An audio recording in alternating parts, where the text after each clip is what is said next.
รายงานกรมชลประทานจ้างแรงงานกว่า 63,000 คนเพื่อส่งเสริมให้เกษตรกรและประชาชนมีรายได้เสริมช่วงนอกฤดูกาลผลิต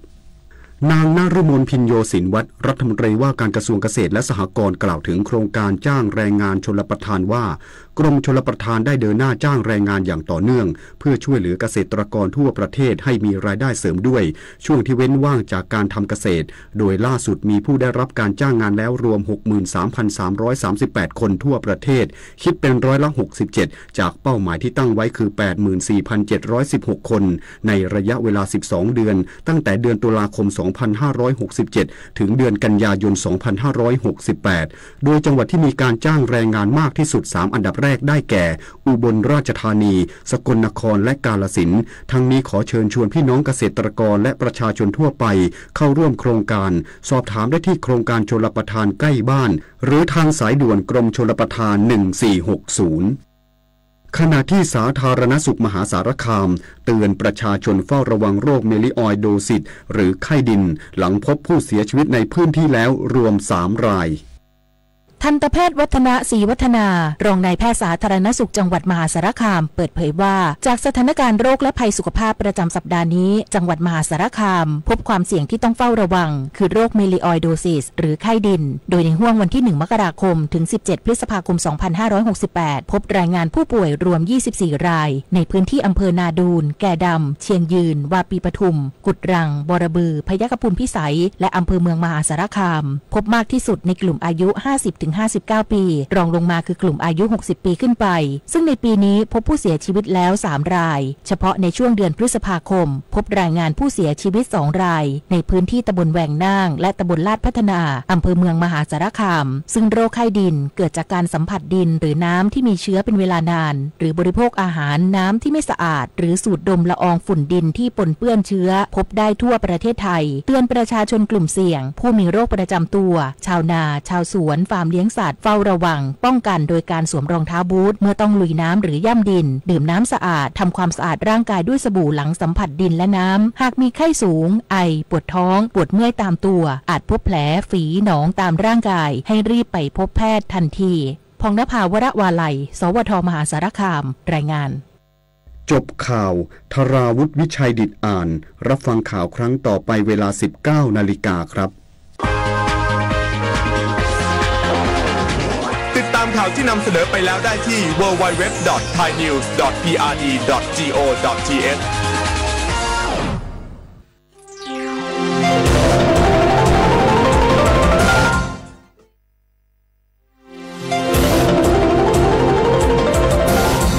วิทยุแห่งประเทศไทยให้ความรู้คู่ความสุข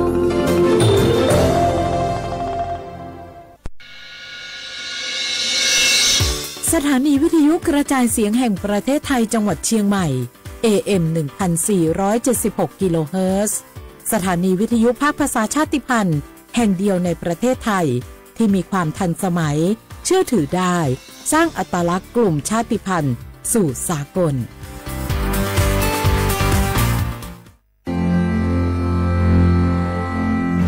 รากฐานสังคมไทยตั้งแต่อดีตจนถึงปัจจุบัน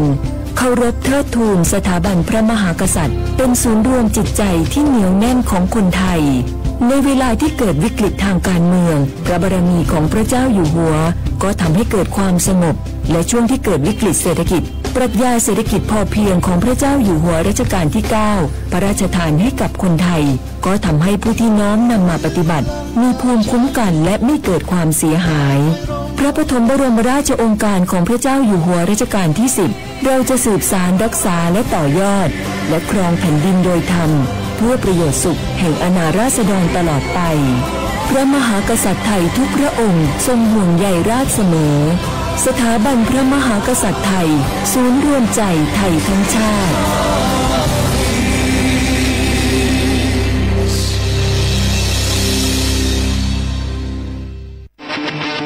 ในยุคที่เทคโนโลยีก้าวกระโดดโจรออนไลน์ก็ก้าวตามมาติด สื่อออนไลน์เปรียบเสมือนแหล่งข้อมูลชั้นดีของโจรออนไลน์เราควรใช้สื่อออนไลน์ด้วยความระมัดระวังและป้องกันตัวเองจากโจรออนไลน์ด้วยคาถา3อย่า 1. อย่าโหลดแอปจากแหล่งอื่นๆที่ไม่ใช่ App Store หรือ Play Store 2. อย่าแอดไลน์คนที่ไม่รู้จักหรืออ้างเป็นเจ้าหน้าที่หรือหน่วยงานต่างๆไม่ว่าจะเป็นจากรัฐหรือเอกชนและ 3. อย่าสแกนใบหน้าหรือให้ข้อมูลส่วนตัวในแอปที่ไม่รู้จักเด็ดขาดที่สำคัญควรท่องให้ขึ้นใจว่าธนาคารจะไม่แนบลิงก์ทุกประเภทผ่าน SMS และอีเมลรวมทั้งไม่ส่งลิงก์ขอข้อมูลสำคัญผ่านช่องทางโซเชียลมีเดียยกเว้นกรณีลูกค้าร้องขอด้วยตัวเองเท่านั้นด้วยความปรารถนาดีจากสำนักงานประชาสัมพันธ์ที่ 3 กรมประชาสัมพันธ์คุณผู้ฟังคะทุกวันนี้มิจฉาชีพมาในรูปแบบใหม่ๆมากมายที่เราอาจคาดไม่ถึงผมเนี่ยก็เคยโดนมิจฉาชีพโทรมาบอกว่าเป็นเพื่อนสนิทแล้วขอยืมเงินโชคดีนะที่เพื่อนคนนั้นอยู่ด้วยกันกับผมเลยรอดหนูก็เพิ่งโดนโทรมาบอกว่าเป็นตำรวจบอกว่าหนูมีคดีเกี่ยวข้องกับยาเสพติดแล้วก็ต้องโอนเงินไปเพื่อเคลียร์คดีโชคดีที่ตั้งสติแล้วก็ตรวจสอบก่อนไม่อย่างนั้นเงินเก็บหนูคงหายหมดแน่ๆเลยหากมีคนอ้างว่าเป็นเจ้าหน้าที่หรือให้โอนเงินอย่ารีบเชื่อต้องตรวจสอบข้อมูลกับหน่วยงานโดยตรงห้ามโอนเงินหรือให้ข้อมูลส่วนตัวเด็ดขาดและอย่าลืมนะคะว่าถ้าหากพบข้อความหรือโทรศัพท์แปลกๆให้แจ้งเจ้าหน้าที่ที่สายด่วน191หรือ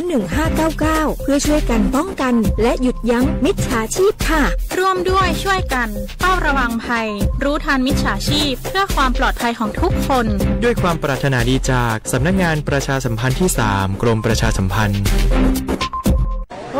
มันนักขนาดนั้นเลยกับพอลล่าพอลองพอละปะเจือหลังหลันแต่ปะดีมาอดมาโอยนะเจ้ลองจามพลมานักเตี้ยวพอลล่าเนี่ยเฮาล่ะบ่ฮู้ตัวพงจ้ะเจ้อย่าไปลืมเนอะวันจันทร์เปิ้นขึ้นไปตรวจสุขภาพงดเข้างดน้ำหลัง2 ทุ่มเนอะโอ้เกือบลืมเหมือนกันนะกระดีเหมือนกันนะหนูนี่รู้สึกปวดหลังปวดไหล่จะให้หมอเปิ้นจับเส้นสักกังว่าแต่ว่าแก้วมันจะไปก็หาน้องขี่มันไปล่ะปีที่แล้วอิดออดถ้าปีนี้บ่ไปจะด่าสกรรมเหรอเดี๋ยวเป็นนั่นเป็นนี่กินข้าวกับก่อยตรงเวลาผู้หมอสั่งถ้าจะเจือพ่องแล้วกับวันนี้มันไปไหนนี่บ่เดียวนี่พุ่นน่ะน้องฮือมันไปห้องเจ้ามูไม่ยกของพุ่นน่ะตากันมาพุ่นล่ะไปลีกฮือมูที่เพิ่นแข็งแรงจัดการคนเฮาคนเถิบอย่างเจ้นี่ลีกนี่พอเรามันหาแล้วกันเนี่ยกายพร้อมใจพร้อมเพื่อสุขภาพที่ดีปรารถนาดีจากสำนักงานประชาสัมพันธ์ที่ 3 กรมประชาสัมพันธ์ค่ะ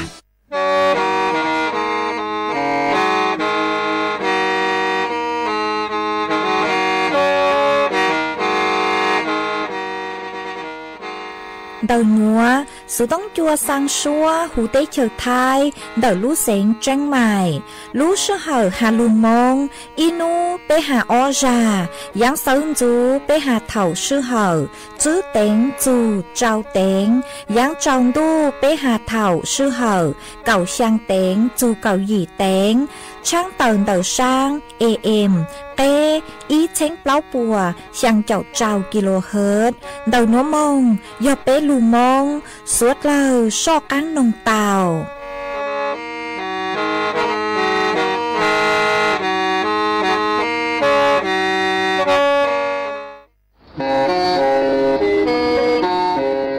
lên từ sáng kênhโฆษณาจวนđầu sự tống chua sang xua hủ tế chiều thái đầu lưu xén tranh mày cứ do khó chờ mỗi kế bao dù kế chỉ phang nón rõ tàu sông hẹnสัญญาณ mừng tàu lê thông bờ hủ lưu xén tranh mày do lên từ sáng kênh nó lò nông tua tàu jวนđầu sự tống chua sang xua hủ tế chiều thái đầu lưu xén tranh mày jวนđầu tung bờ sự tông sùn chữ bé ó sang trào sùn trào gì lò sử sùn chua ó plau trào gì chữ sang chua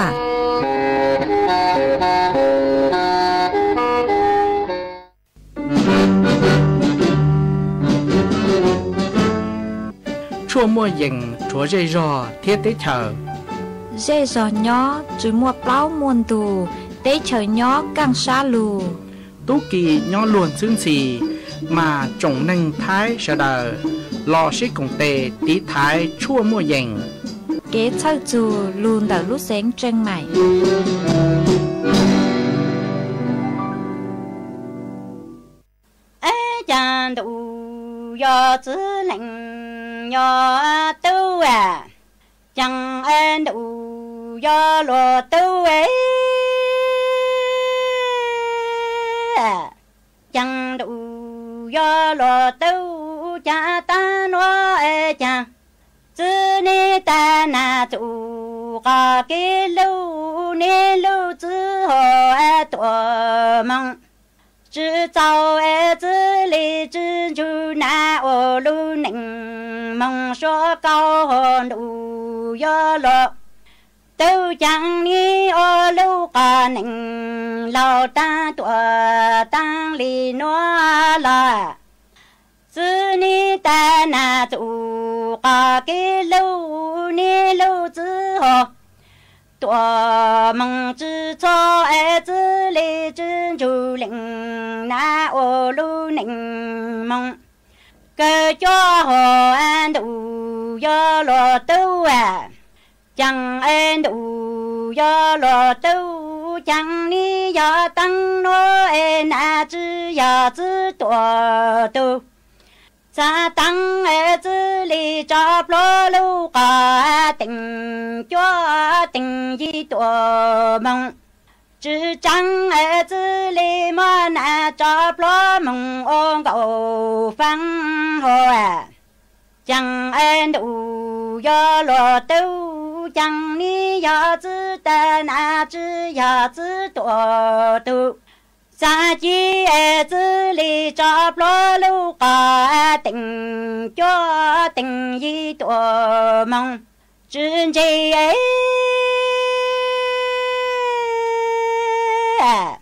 自立么那找不梦我狗飞在那梦我那多一在脚在那路龙沙河多如林可过莫梦怒那你莫马个莫跟河在那知道自一帮里莫河路要落都家子梦我之后多一在一之路个龙沙河中如林给个将我梦一怒河家子你我马个我跟家子知道哪了那一帮里家子从上走里路要落都家大罗家都要落都家子么那找不自从只上开个么梦怒子你么马个莫跟家子知道路桥河多路到山江那么只找不梦那种只上后过莫梦怒将那你莫马个莫跟家那知道路桥河多梦道路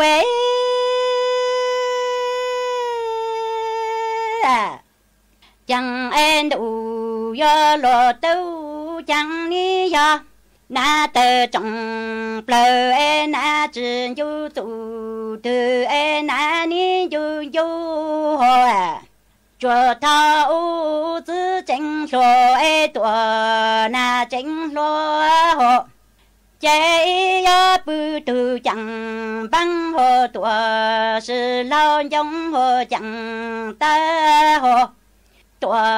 是老给你找都米帮光如刚才多还论次和家当我路个能梦老诺要我了多只跟之后在你要做梦之中多找路之后将那的中不那只有做的那你就这套子真罗哎多那真罗哎，将要不都将办好多是老给哎将的是。老用你找都没办过做，刚才多还路上好哎，家当我哎路个能梦老我要多梦之痛好，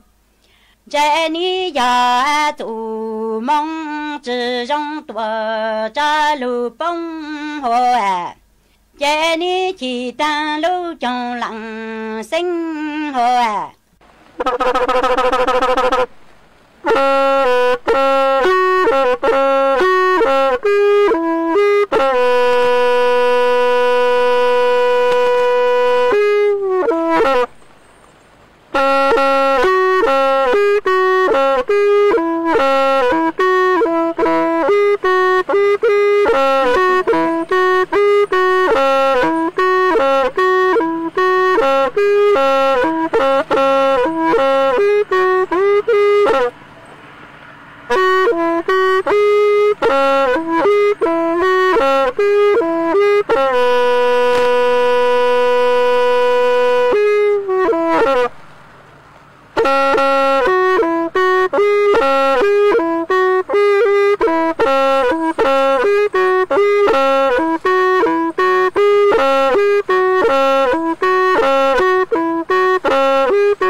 สกุติเน่งจาง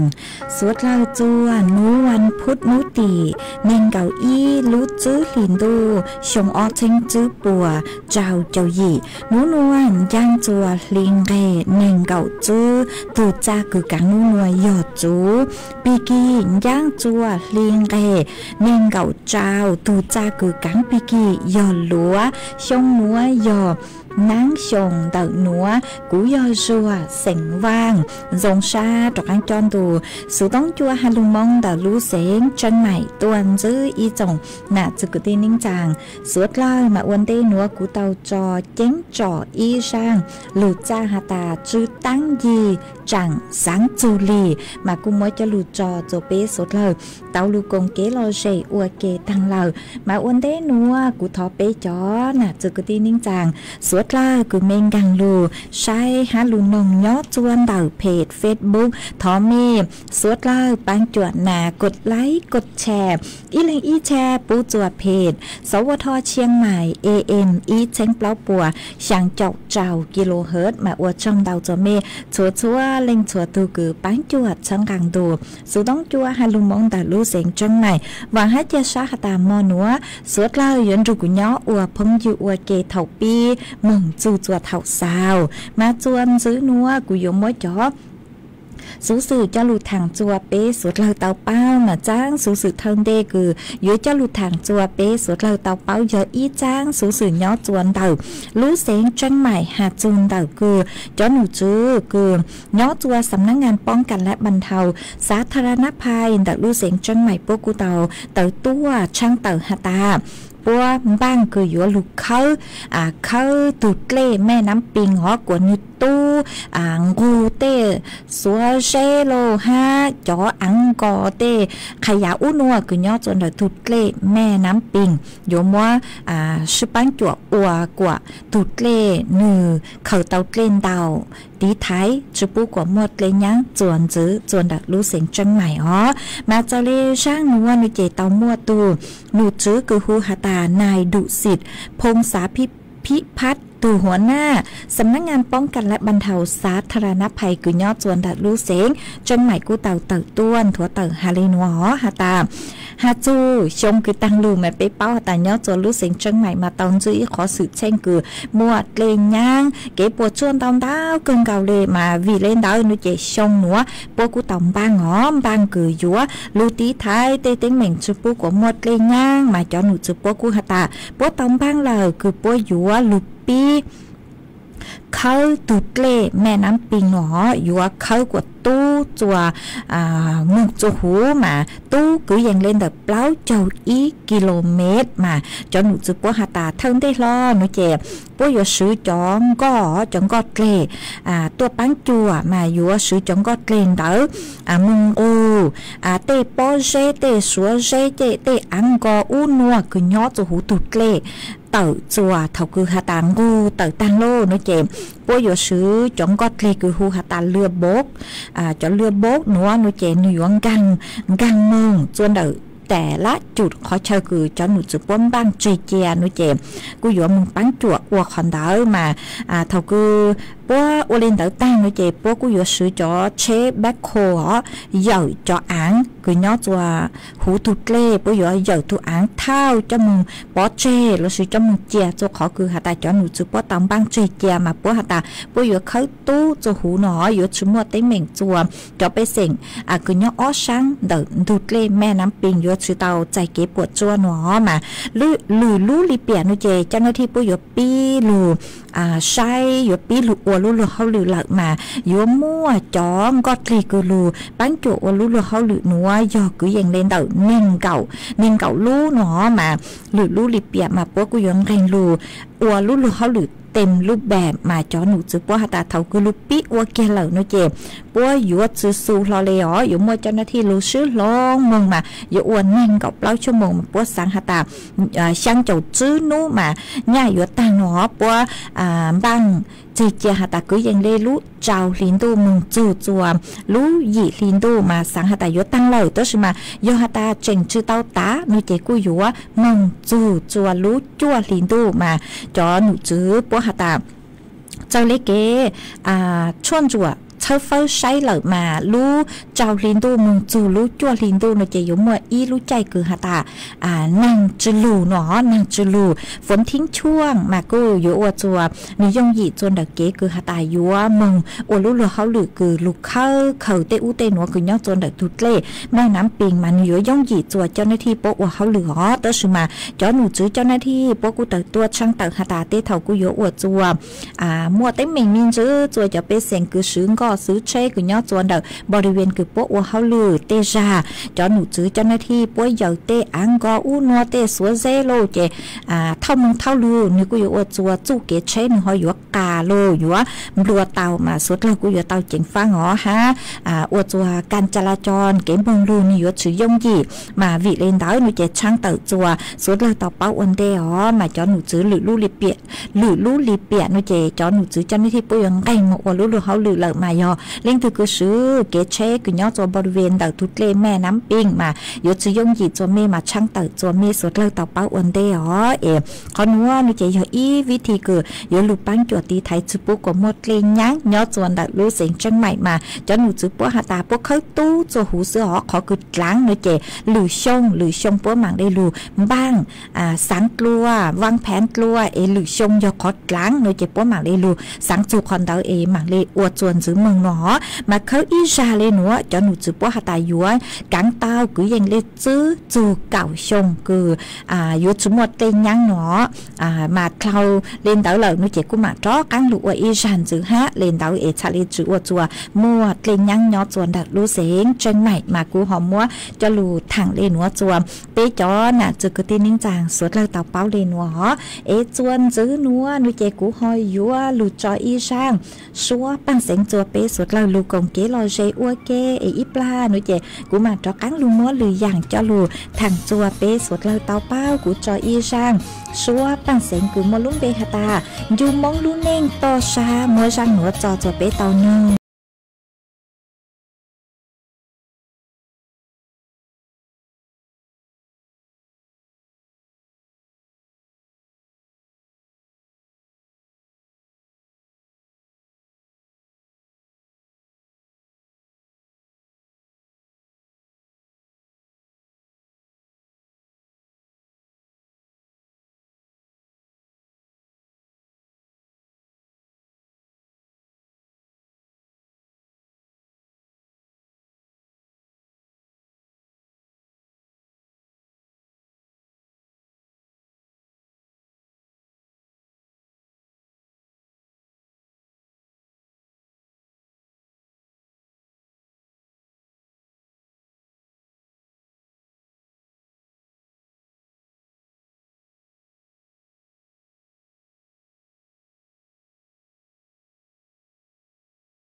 มาจวนจื้อนัวอยู่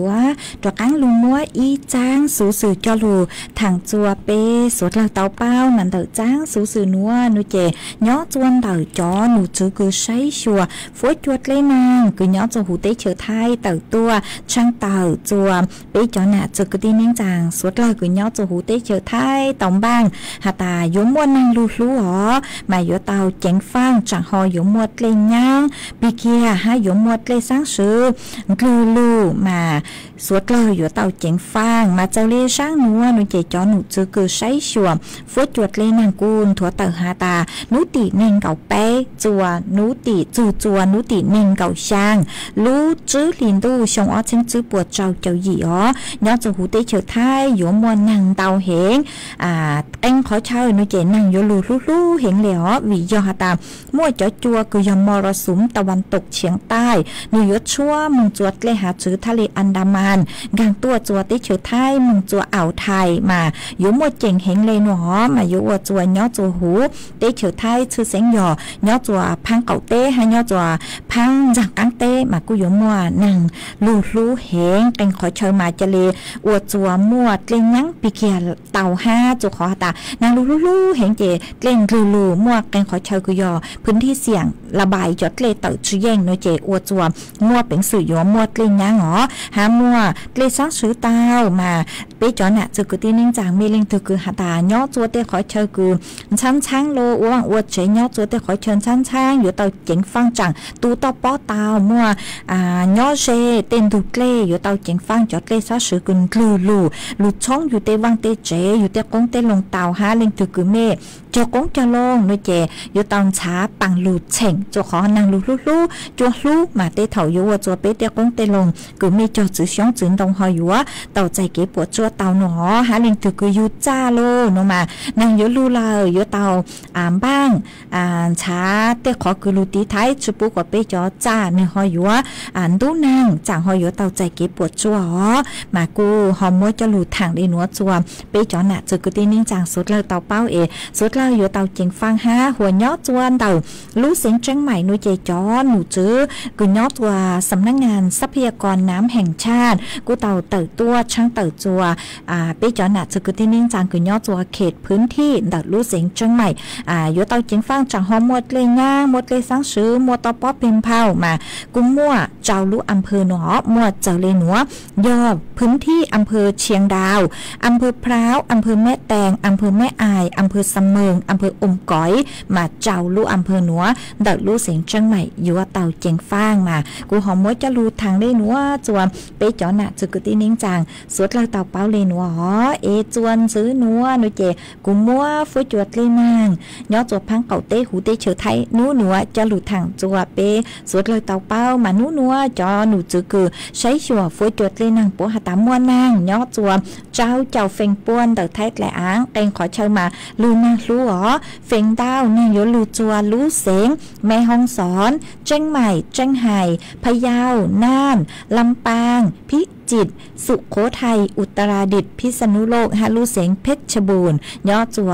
นูนวลเต่าฟัวจัวจ่าย่อกือเยงเล่นเต่าเน่งเก่าเปล่าจูเน่งเก่าช่างองศาเจ้าฟัวจัวกู้ย่อจัวกือเยงยอไปเจ้าอ้อจูไปเจ้าเจ้าองศาหามวยจวนเจ้าเล่นเต่าจื้อจูเก่าจื้อกิโลเมตรต่อชั่วโมงหากูเต่าหันจื้อเลยนัวฮาตา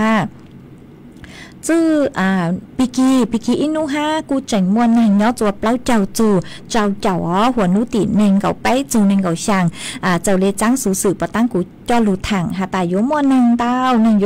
ลูเฮงมานางโยย่อจัวกือยังเล่นเต่าช่างเจ้าจูยี่เจ้าเฟ่งปวนดักไทยแกละอ้างมาใช้เต่าหาตานางเต่านางลูมาไปจอน่ะจึกกะตีนิ่งจางสุดเราโยเต่าเจ๋งฟังห้าเมเต่าเก๋มึงจัวเขาตื้อเรากูโยเต่าสวดสื่อจวนเดเก๋จังก็จังเช่ใช้ชัวเมตุเข่งตัวส่งเล็งตือกือมัวมีย่อยยาวตัวหนึ่งเล่าจ่อกือมัวจ่อมอโลกประจำตัวลอยโยเต่าใช้ชัวปวดตัวส่งหอวิยอนา างลูลูฟ้วยจวนหลงเป๋าปีเกียหาจ่อฟ้วยจวนทรงในหนัวเจฟ้วยจวนนงเตกังมอหนูลูลูเตาทรงเหงหาหนูสุกีเตาเสใช้เกินเก่ามาวิเล่นเตาหนูเจเป้อยู่เตาตีไทยใช้ชัวเป้ทุกแข่งหอหาชื่อต่างเล่นเตารู้ใจต่างชื่อนัวหนูเจจอหนูจื้อปกูหาตาทุกกังมอเข้าถั่วโควิดเก่าจวนหนูกูจอกังมัวตัวเองเตาใจจ้องเลยหาหอมาเจอหาตาก็เตาใจเอ็นจื้อมัวอาการรุนแรงจื้ออวจัวก็ซ่าๆเลยอย่างตั้งลูคืออวจัวอยู่เทชื่อตองเตาหนูจื้อช่องเล่นเตาแต่สมาหนูกูเจ๋งมัวความเสี่ยงจัวจ๋อตัวหนึ่งเล่าหาจ๋อตัวหนึ่งกูยกปังเปิดกลุ่มเปราะบางมาวิเล่นเตาอยู่กันสองหาตาเป๊ะเต๋อจ้องมองหนูเจเป๊ะเจ๋งยัวเตาตีไทยเป๊ะถูกแค่งอมบูเจินเต้าหน้ากากอนามัยกงกัวจัวเป๊ะอ้อใช้เตะเจยัวจัวก็จุดเล่นเต๋อเตะกังมอเก่งเก่งคือชื่อกี่ลุนเต๋อเป๊ะเลยเก๋อวปังละชื่อระบบทางเดินหายใจเอกูสังรู้ชัวนัวมัวเก๋เชิดจูจัวเป๊ะจ๋อน่ะจุกตีนิ่งจังสุดเลยฮะจื้อตังเล่นเต๋ออยู่เต๋อเจ๋งฟังรู้ใจตูนางนัวอยู่เต๋อเจ๋งฟังตุ่มม้อนช้างเต๋อฮะปะตั้งกูใช้มามืออีเล่นพงยืนสองต้องเต๋อตัวเนื้อตารู้ใจตูนางเหล่านางลูก็กูปังจวดช้างเต๋อจัวเป๊ะจ๋อน่ะจุกตีนิ่งจังสุดเลยอยู่เต๋อเจ๋งฟังตุ่มม้อนช้างเต๋อใครเลื่อนออกฮะมากูอย่าอีตุ่มม้อคือเจ้าชัยเหงอย่าอีตุ่มม้อคือมัวเป็นสื่ออวดจัวปวดจุสาเต๋อมารู้ใจตูนางรู้ใจเนื้อมัวจ๋อม้อคือเนื้อชื่อกีเราชื่อจ๋อม้อคืออยู่เต๋อใจลุนเต๋อเตจ้าคืออย่ายงเต๋อฮะมายงเนื้อจ้อตุ่มม้อนช้างเต๋อใครเลื่อนออกลูจัวเป้เตาตุ่มม้อโรคไข้มาลาเรียเตาตุ่มม้อคอปวดไข้ยุงลายเตามาวีเล่นเตาหนูเจเป้กูอยู่เตาตีไทยเป้ตุกแค่งอเล่งตุคือหาตาเมลูเจชมัวมุ้งลวดกูตีไทยยงเจกูอยู่จู่เตาเก๋าลู่จังปือมายงจะยงกูย่อยงชาจุเราซื้อยงใจเตากูย่อยุงลายมาเนื้อตุเป้จัวเถายังจัวนู้หรอมาเล่งตุคือปื้อเจ้าจูเถายังจัวนู้เราซื้อเป้จ่อมีตุ้มีหยอปื้อเถายังจัวนู้กูเตาอยู่เตาเก๋าลู่จังห้าเอตีไทยเราซื้อจั่วจ่อยากันยุงเปล่งจ่อโลชั่นกูเตาตีไทยชุบกว่ายงตุเป้มาในลูเตเถาเตเล็ดเต็งเตาเตนึกูอยู่อวดจัวจ่อยงหนัวนึงมุนเตไก่ลูตุเป้เตามาเป้กูอยู่เตาจิงฟังเอชวนจัวอีปนจีเป้ตอว่างตอเจ๊ชอบเข็งกมัวเตไตเราซื้อเตขอเชยกูนึเต็งเตาเกลห้าจังหอยอยู่อวดจัวมัวตุ่มม้อช้างเต๋อตุ่มม้อมเปิลช้างเต๋อใครเลือดออกเอกูมัวจะหลุดช้างเต๋อเลยหนัวเอว่าช่องดาวเจอตุ่มป้องยืคือก็ช่องดาวเต๋อหาตัวแนะนำตัวฮะจุขอหาตาเตเถาเจมวนตอนดาวจังอย่างเจกูสั่งจูฮะมาว่าช่องดาวคือก็ห่อเสาตัวเอกูมัวช้างเต๋อจัวไปจอน่ะจะกูตีนิ่งจังสุดเลยสุดเลยชาลียัวเตาหลุดเจ๋งฟังตุเคงเอจวนซื้อนัวนุเจกูหอยยัวจอกังลูจอเกลอเจจัวเป้สุดเลยลูกงเกลอเจอัวเกอีปลานุเจกูหมังเลđó cán lù sấy chọn tông tự cứ mê sau tua hát chạy số tông ấy cũng mà đó cán lù tên tông tự chùa bé chọn nạt cho cứ tin nín chàng suốt lâu cứ mê sau tông tự tua còn kế lo dễ thằng bé qua kề mà cứ nhớ lù cho y sang lù cha chùa ý tu cứ tao thọ tua giờ ý tu nà chế sinh mong giang nhỏ chùa lú rò cầu lú sinh tạc mà con hà ta sáng thọ cú sinh giang ham buộc cầu sinh hàng cho lú cha cú mà cũng bang tao buộc cầu y sang lù cha hà ta pleng cao trầu rong anh lên của mua sang nữa mua cho lù trò ua có tu hát mua cho lù trò ua kế lò rể chùa bé suốt lời tao luôn rù co còn kế lò rể nâng ua kế vô thành ô có tay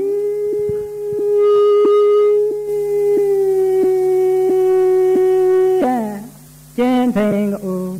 có ta chẳng chế ti trồn đậu tương đi tụ từ trăng ti có trọng mừng du nói chẳng chế giờ ni vô cha tăng lu nhô lặng mùa có những xe trắng yang lăng có chữ chế chữ phụ có yo phụ nè vang ấy tụ rư ni vang rư chữ tịnh cô đủ yo thành ô tăng ti trồn đậu tơ ri tụ từ trăng ti có trọng mừng du nói chẳng tặng đôi tụ rong kinh cho kỳ cao tình gạo gạo tụ rong kinh lĩnh nín đủ vô thành gạo có hồ ta chẳng hạ chế bi trồn đậu tơ đi tụ sự trong kỳ có trọng mừng đủ nói chẳng nhớ chẳng tăng lưu nhỏ lặng mùa có những xe chẳng những nữ lăng có chữ chế chữ bù ê chế gió bù nè văng ê tụ dư mi văng lọ tụ dư chữ gió nhìn đủ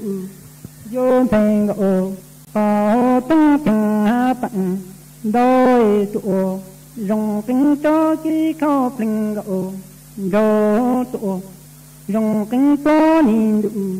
vô thành gỗ có tăng chẳng hạ tí trồn đậu tơ ghi tụ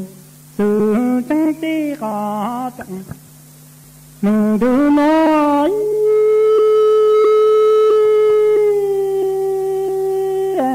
tí yo đồng gỗ cho rong ô lộ mình lý nói chẳng trên thành gỗ có tăng lý yo tên đủ vô lô lĩnh tu hi đồng gỗ cho rong ô lộ nói cả cho mò tu mò trong ấy tụ mừng ha ta thằng cha tê cả cho mò cho tụ mừng cái gì cô trên thành gỗ có tăng nó nhá chữ mò tu chữ mò trong anh nhớ nhá tung rong tăng to tăng lĩnh nè lĩnh cứ nó trẻ tí trẻ lụ có lẽ nó khó khó nhá chữ sợ ghi đủ vô lô lĩnh nhỏ tu chẳng trên thành gỗ có tăng lý yo tên đủ vô lô lĩnh tu ấy đồng gỗ cho rong ô lộ mừng lý nói chẳng cả cho mò tu cứ mò trong ta thằng ta tê cả cho mò gì tụ mừng chi cho cô chế cho mò linh ca số nhà linh thành ô có tăng nó tê nhà chữ mò tu chữ mò trong chế yo rong tăng to tăng lĩnh nè lĩnh cứ nói tê tí tê lụ có lẽ nói khó khó nhà chữ sợ cho nhìn đủ vô thành ô có tăng chế lô lĩnh nhỏ tư lý yo tên đủ vô thành ô có tăng lý đồng gỗ cho rong ô lộ nói chế chủ mò linh ca số nhà lý lô lĩnh nhỏ tư nó tê chẳng mò cho yo mừng cái gì chế mò mừng lý đồng gỗ cho chữ sư tao tê mò mừng lý cả tôi cứ tôi nói lên đơn gỗ cứ đơn cho nó tôi nhận lăng tôi tính toán đồ tôi mừng ôi chi chẳng đủ vô thành gỗ có tăng đồ gỗ cho rong ô lộ mừng lý nói chẳng tôi mừng chữ sư tao là chế lô lĩnh nhỏ tư tư mò trong ấy tụ mừng ta tăng trai chế tụ mò gì tụ mừng chi cho cô cả nhà mò mừng lưu ấy cả tụ cô tôi đi nói lên đơn gỗ tìm đơn cho nó tụ nhận lăng tụ tình nó tông gỗ tụ mừng ôi cho nhìn đủ vô thành gỗ có tăng đồng gỗ cho rong ô lộ mừng lý nói chẳng tụ mình chỉ是到底nói lên đơn gỗ quyền đơn cho nó mẹ con lo cho chị chẳng chắc gì của mọi lưu tê cả tôi cú tôi đi cho tì tì tôi cả chân gì cả la yang cả chân tì mình đủ yêu thành gỗ cả tăng chẳng ai đâu gỗ cho giống ô lộ nói lên đơn gỗ quyền đơn cho nó mẹ con lo cho chị chẳng chắc chẳng có mừng lưu tê cả tôi cứ tôi đi tôi tì tì tôi cả chân gì cả la yang cả chân chẳng tê yo rong tăng lưu nhỏ lặng sinh chỉ sợ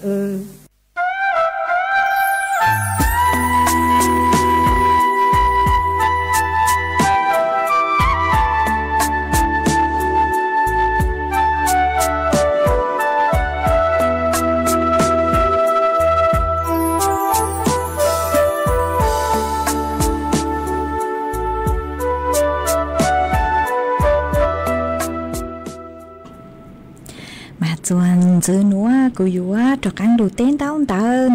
bé cho nè chữ cái tên đến chẳng phong dư cứ mê sau tao han tao sự tông tua cùng kế lo dễ thằng bé ua kê mà uốn té núa nội chế cua trong tao chùa ý tu nà chế sỉnh mông giang nhỏ chùa cầm phèn phết gừng tao sự tông tua cùng kế lo dễ thằng bé ua kê mà có khát tua hạt ta nhỏ chuan tao mi lu rồi nó mà thầu sáu chú nội chế như rong dạng lấy luôn hàng cháu miên chữ tất sự mà dạng lúc cây mơ nó chạy cú chẳng tu cân cầu lên nó nàng chữ lù là cú chẳng tu hẹn mà ở trong tao cứ có họ khát tu ó ha y lên phong dư chuan chữ ha có sự luôn bị hạt ta cha mình sỉnh xông có cú sầu hãy nhớ sông tua ha có hạt ta có nhớ tua đầu sang nhá lang mà có hạt ta nàng lù lú hẹn lên nó ở trong tao cứ có cú họ sầu khát tua chùa bé sửa lờ tàu bao ha bánh chuột sáng càng đồ sự tông chùa ha lùng mong đã lú xịn chân mày hú tê chờ thấy mà ở trong tao ó ha mua y lên phong dư có sự lún bê Facebook hạt ta đi chai hơ mà có sòng tông tao thọ kế lò dễ tua mà cũng bán tao vậy cũng mà cho chú có ở trong tao cứ cô lục còn kế lò dễ ua kê ha mỗi ít tu chữ chế nhớ chôn tông tao đã lú xịn ta có cuốn tao sự tông tua nông chù hà chun đầu phối chuột lên nàng ha hà ta trong đây chăng lời sư mà thông đây cứ bảo tăng của tao hà ta họ trang tự tăng hà ta nút thì nên cầu bé chù nên cầu sang lú chữ liền tu nữa nó chỉ dùng muôn nàng tao nàng vô lú lú hẹn mà cho nụ chữ cứ sấy chùa phối chuột lên nàng cứ nhớ chù hủ tế chữ thái tự tua trang tự hà ta suốt là vô tao chính phan chẳng hỏi dùng một lên nhang một lên sáng sứ một tao bó pin phao tao mà cô nhập khoảng một thằng tăng chùa bé suốt là tao bao họ mà cô ở trong tao của con tàu tua cho khó có hà ta ô luôn nên cứ ô la ô tê chế tê thầu cô chữ bao hà ta thầu cứ mong thầy tê lô nên họ lu ô chữ tao ha chế vô tao nông còn giống sự tông chùa trang tự hà ta mua nàng tao là sự nàng chờ e trả lý bù cán dũa mong ô nọ ô hầu han họ chế cô giống xa cứ sự tông chùa giờ ít khỏi chơi cứ trang tự chùa bé cho nè sự cứ tiên nên chẳng suốt lời tao bao em cô ở chùa bán chùa mi tàu con miên chứ mà ở dòng xã hình lẻ ở trong tàu cứ có hòn tàu tua ha ý tu là chế nhó chùa phá đam âm phư trong thong lú xén chân mày có quân tàu sứ tông tua còn kế lọ dậy ở kề họ hay ý lên phong dư sòng tàu tàu sáuวันนี้có hà ta có nhó chùa viên bạc bao nàng lú hình lẻ chùa thầu lú sơ hờ cứ dành lên tàu bảy bé mông mà thầu nàng lú nó chế chế tí hình lệ mà ở chùa cái tàu kế sướng gò sứ chế mà cô nhớ cơn cầu cho khó hà ta chế tí hình nó mà ở trong tàu cứ họ khá tua ha ở trong tàu cho mẹ chỗ chong cần cầu cứ mẹ hàng nhớ trong thời gian trong tua ấy cũng chưa tàu tua mẹ bê lò mẹ chó tù xa họ ấy ở trong tao cho mẹ suốt là cần cầu cứ bắn chuột sáng càng tù sự tông chùa ha mẹ cho sẽ tích cơn đau tao hiện cứ mẹ sang tua chơi lút lăng lút dù mẹ lấy cái bắn chuột nà gột lấy gột chè tua ha mà dòng xa cần cầu để họ ấy cũng ở trong tàu cho mẹ suốt là mà chuan giữ núa nuôi chè của họ lút say miền chữ ha hạt ta lên từ sông tông tàu lăng có chữ tua giờ chú mua nuôi chè của dúa cho ăn lụt cho kế lò dễ cho bé tàu nồng ó mà mẹ ở bé lên hà nhớ trong thời gian trồng tua mà nhớ trong thời gian trồng cho mẹ suốt là ý lên phong dư dìa xe chàng có hạt ta nhớ xong ho nấu nửa năng chữ lưu là mà ở trong tàu cứ có họ khá tua ó mà chuan giữ núa nuôi chè của dúa cho ăn lụt cho ý sang kế lò dễ chua bé sốt lờ lu cùng kế lò dễ ua kê mà cũng lụt cho y sang xua bằng sánh chua y tu nạ chế sánh mông hàng nhó chua phá đàm âm phư chòm thong đặt lú sánh chân mày cứ có thó tua mà có hạt tà có sáng thó cờ mùa giang xua bằng sánh cứ mua lúm bê hạt tà nạ lú nuôi nhung mà có sáng thó giang núa nuôi chạy cũng băng tàu lỏ cũng mua giang núa mua cho lụt trò ua có tu ha tê thảo chè của dùng mua răng nữa cho ua y răng tọt căng cơ lợi cho khó hạt ta sư hậu cu tứ dùa tăng lợi ha chè của mua răng nữa cho ua răng tọt căng cơ epiki sống chú thảo lú sư hậu chứ tỉnh chú trào tỉnh bé mà cho căng lù xương chứ lúa mò núa chuồn chứ miên bảo đi núa sư ua trong tàu chuồn mi suốt lời nhớ rồng suốt lời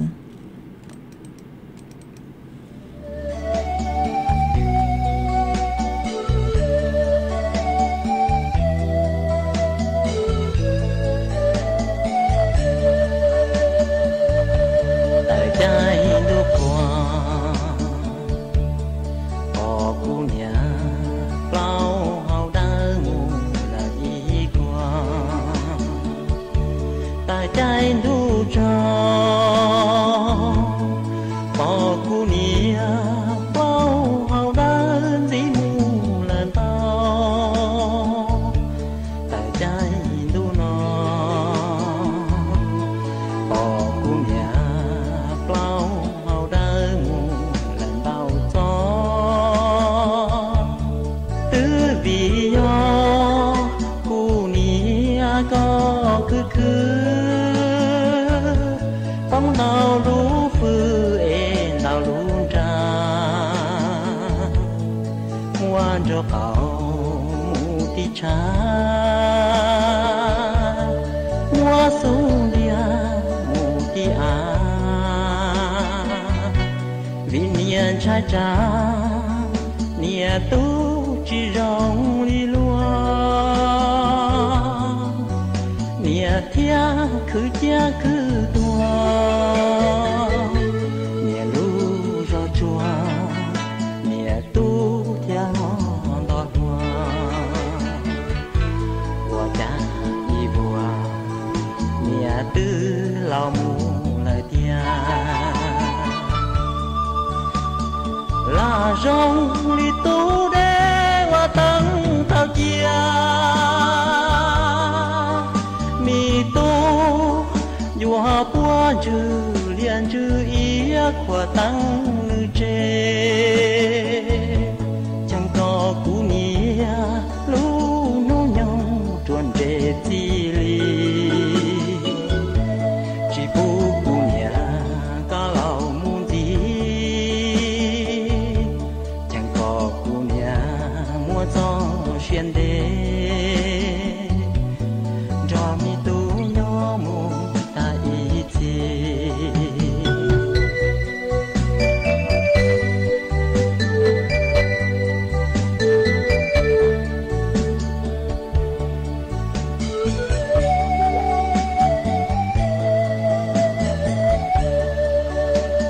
là rong li tu đê hoa tăng thao chia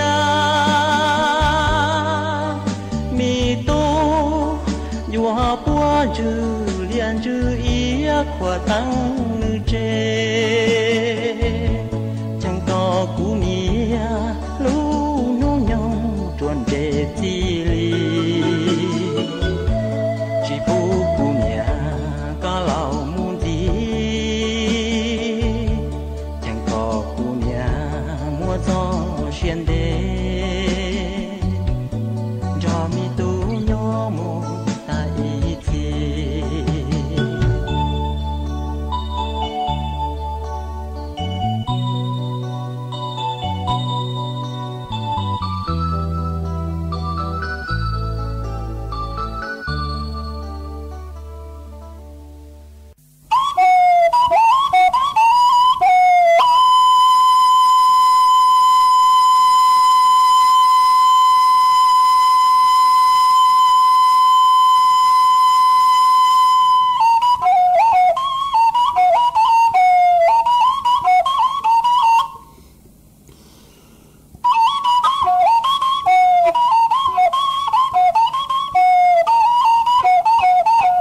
สถานีวิทยุกระจายเสียงแห่งประเทศไทยจังหวัดเชียงใหม่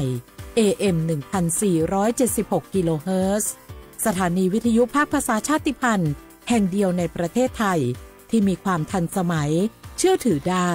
สร้างอัตลักษณ์กลุ่มชาติพันธุ์สู่สากล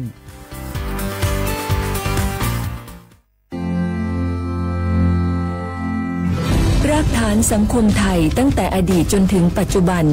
เคารพเทิดทูนสถาบันพระมหากษัตริย์เป็นศูนย์รวมจิตใจที่เหนียวแน่นของคนไทยในเวลาที่เกิดวิกฤตทางการเมืองพระบารมีของพระเจ้าอยู่หัวก็ทำให้เกิดความสงบและช่วงที่เกิดวิกฤตเศรษฐกิจปรัชญาเศรษฐกิจพอเพียงของพระเจ้าอยู่หัวรัชกาลที่ 9 พระราชทานให้กับคนไทยก็ทำให้ผู้ที่น้อมนำมาปฏิบัติมีภูมิคุ้มกันและไม่เกิดความเสียหายพระปฐมบรมราชโองการของพระเจ้าอยู่หัวรัชกาลที่ 10เราจะสืบสานรักษาและต่อยอดและครองแผ่นดินโดยธรรมเพื่อประโยชน์สุขแห่งอาณาราษฎรตลอดไปพระมหากษัตริย์ไทยทุกพระองค์